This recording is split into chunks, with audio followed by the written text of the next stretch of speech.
ስምሽን የጠሩ በጸሎትሽ የተማጸኑ ሁሉ ባለጤናዎች ይሁኑ ብሎ ጌታችን ቃል ስለገባላት ዛሬም በዘመናችን በየትኛውም አይነት ደዌ የተያዙ ሕሙማንን ፈጥና የምትፈውስ ዳግመኛም ስምሽን የጠራ መታሰቢያሽን ያደረገ ዜና ገድልሽን የሰማ ገዳምሽን የተሳለመ እስከ 12 ትውልድ ድረስ እምርልሻለሁ። የታመሙ ሰዎች የገድልሽን መጽሐፍ ሲነበብ ሰምተው ከየትኛውም አይነት ደዌ ይፈወሱልሽ።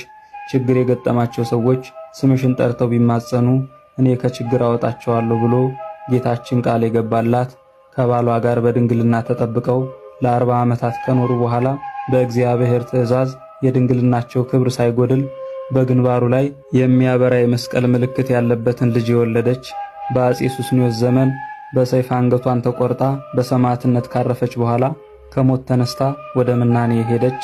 አንድ ቀን ብቻ ፈጅቶባት በሳርና በሰንሰል የሰራችው የእናታችን የኪዳነ ምሕረት ቤተክርስቲያን ጌታችን ሊባርክላት በወረደ ጊዜ በአራቱም አቅጣጫ የሰገደና እስከ ዕለተ ምጽአት ድረስ ሳይፈርስ እንደሚኖር ጌታችን ቃል የገባላት ዜና ገድሏ ከማርና ከወለላ ይልቅ የሚጣፍጥ እመምዑዝ ተብላ የምትጠራ ሐዋርያዊት እናታችን ሰማዕቷ ቅድስት ፍቅርተ ክርስቶስ ዛሬ የካቲት 29 ቀን ዓመታዊ የዕረፍት በዓሏ ነው።